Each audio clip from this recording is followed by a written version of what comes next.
Hello everyone. A good chunk of people have a tendency to write off Azur Lane's story outright from the offset. While I personally disagree with that notion, as is likely apparent if you've been here for any amount of time, they're not entirely wrong for thinking that way.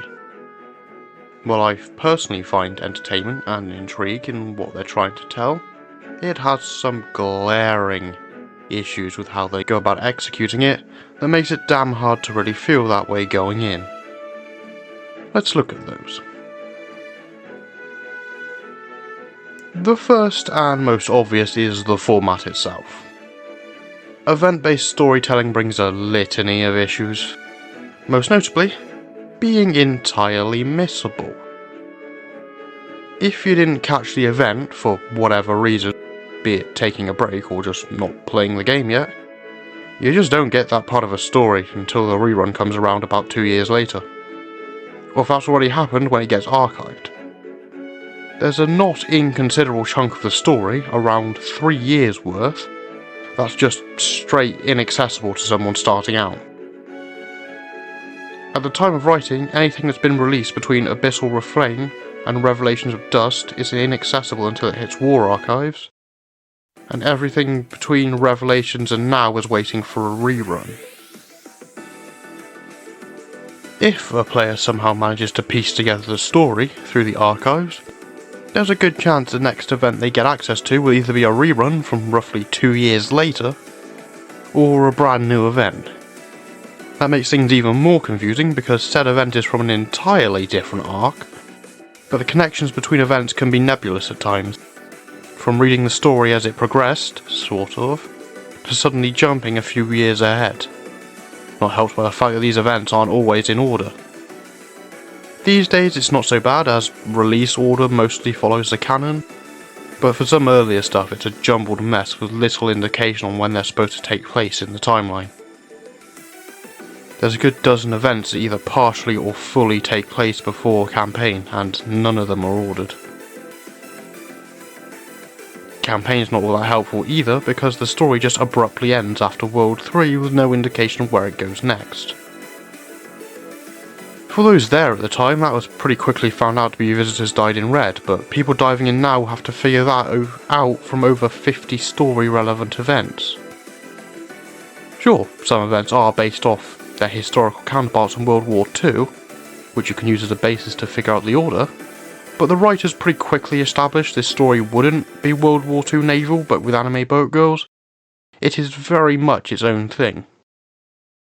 Full Flow's video is phenomenally well made, and deserves every bit of attention it gets, but it, or similar videos, should not be required by the layman to figure out when the fuck everything fits. Generally I find the event format impacts the story they're telling as well.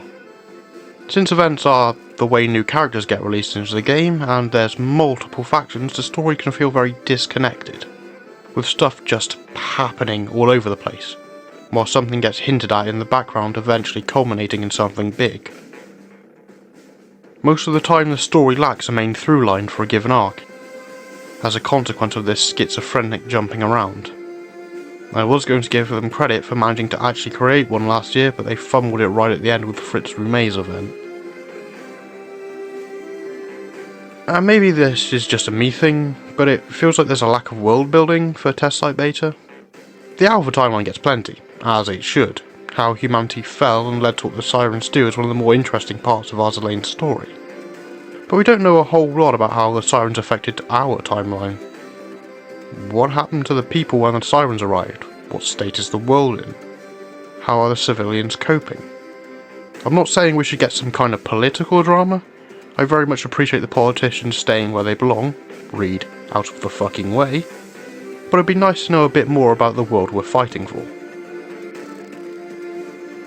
Another major issue that I know will set some people off: the translation. The translation of Azur Lane is, at times, a shit show. I just recently did Azur Archives on Skybound Oratorio, and that event is a mess.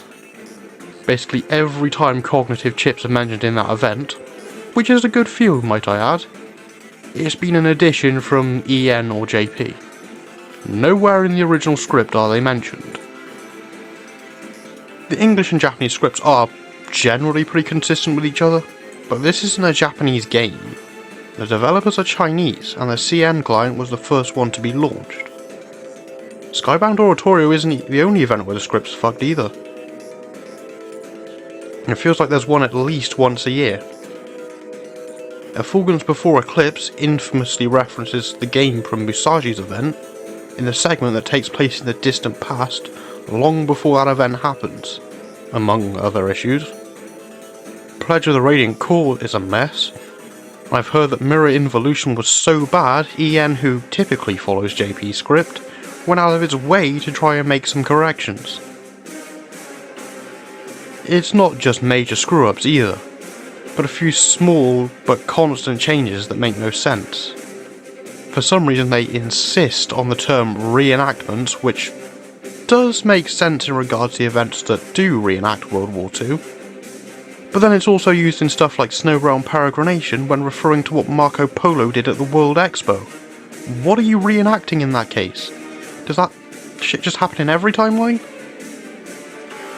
It's not a huge deal, but they should use words like conflict instead, especially since we're well past the World War II stuff now.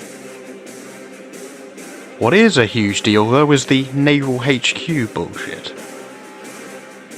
Naval HQ is routinely brought up as some sort of boogeyman who not so secretly controls things, and is constantly viewed with distrust.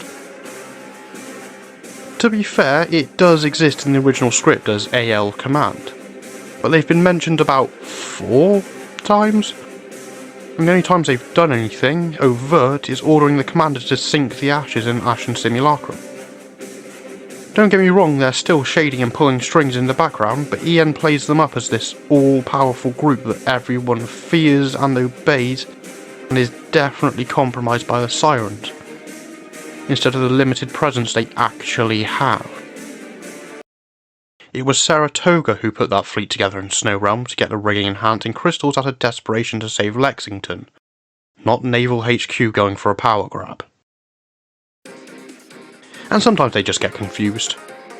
AL has a lot of high-concept sci-fi bullshit in its story, between the multiverse stuff, time travel, and how concepts can be manipulated and affect the world.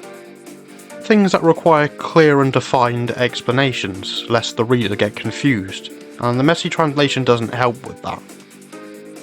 Back in Ode of Ever-Blooming Crimson, Chapter 21, the commander claims he'll use the resources of the natural calculation system to modify Amagi's hull data and cure her, and in literally the next line, claims that Laplace's demon can simulate the future. Just so we're clear, Laplace's demon is a time machine. It's the natural calculation system that predicts the future. It's not that complicated. Also, I want to say before we move on that this is mostly not the translator's fault.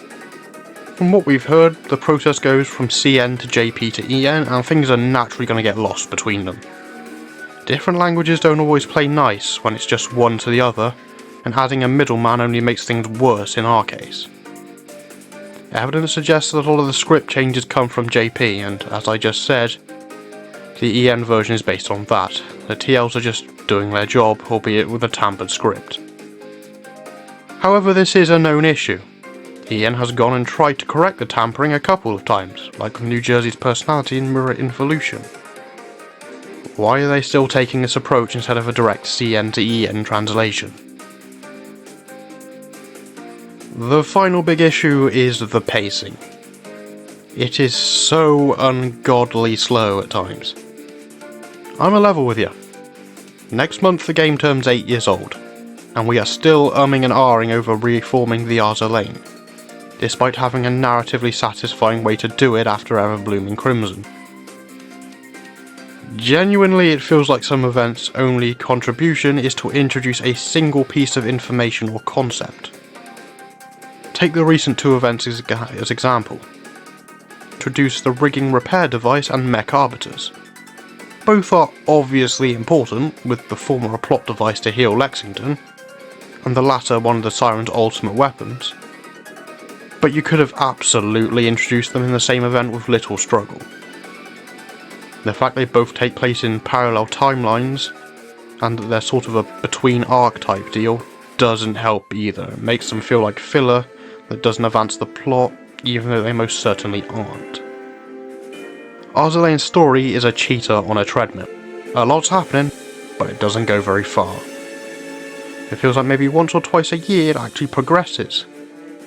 And the rest is just vague hints at things that won't pay off for years. Especially early on outside of Ashen Simulacrum. I started playing during Daedalic and Him, around when things began picking up, but I have no idea how those who came before me managed to maintain interest in the story pre-Opsai. But really, it took 7 years to, quote, defeat the low-level sirens, and we've still got the much stronger arbiters to deal with +0. Then there's the real main threat in the form of the X. And I'm not fully convinced we've got another 7 years in us. We might be running out of time. Slowly. But yeah. Okay, but I'm not just here to bitch about the problems, let's try and come up with some solutions. For the limited time storytelling issue, my idea is a permanently available summary mode. It would be similar to how event stories were changed to be last year, with each event laid out in chronological order. Each one would have a small summary of what happens in that event. Nothing too detailed, but at least hitting all the main story beats, so that people know what happened. If anyone wanted to know what happened in depth, they could check out the event proper. They need to keep on top of it. Every time a new event gets added, the previous one's summary would come as well. I suggest putting it where the submarine SOS used to be, so it's easily accessible, and to entice people to read it, they would be rewarded with, say, 100 gems for every 5 summaries read. Translations. Sounds like an easy fix on paper, but something tells me properly fixing it for good isn't going to be that easy. Obviously, the existing events are going to need looking at. Skybound Oratorio, Mirror Involution, Pledge of the Radiant Court, and Effulgence Before Eclipse are going to need a top-to-bottom redo to fix. And most others are going to need another pass too. Generally, the others are fine, and I'm not advocating for it to be a one-to-one translation, because languages don't work that way.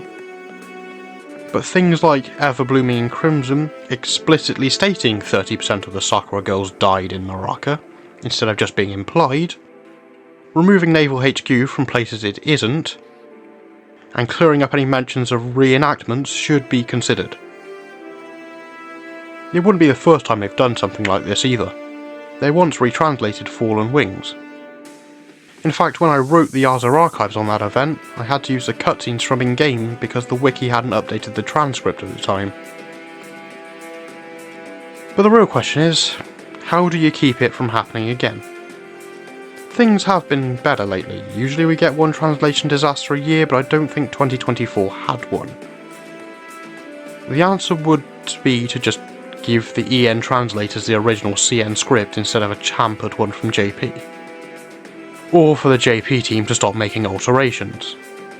But that may involve corporate bullshit at the top level. Bilibili is the distributor for China, with Yostar handling international release. And apparently there's some friction between the two regarding the IP. Naturally, going about fixing all this is going to be a lot of work for little benefit, so don't hold your breath on any retranslations on this front. As for pacing, it's going to be a case of just writing more into each event with a greater focus on pushing the story forward. Not dissimilar to what they were doing last year until they fumbled it at the end. Not really much to say here, just pick up the pace a bit so we can get this story told in the time we have left. Because it would really suck if we had to rush out an ending, or worse, leave it unfinished. I know I've been critical in this video, but I would like to reiterate here at the end that I do like Azur Lane's story.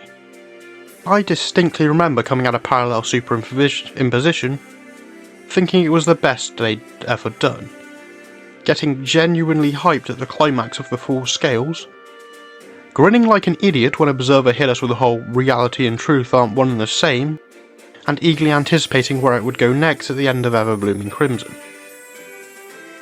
Sure, it's not Nikkei level writing, but it's still enjoyable and intriguing, and I hope they get a chance to bring it to a proper conclusion when the game reaches end of service. But that's all from me today. Until next time, fair winds and following seas.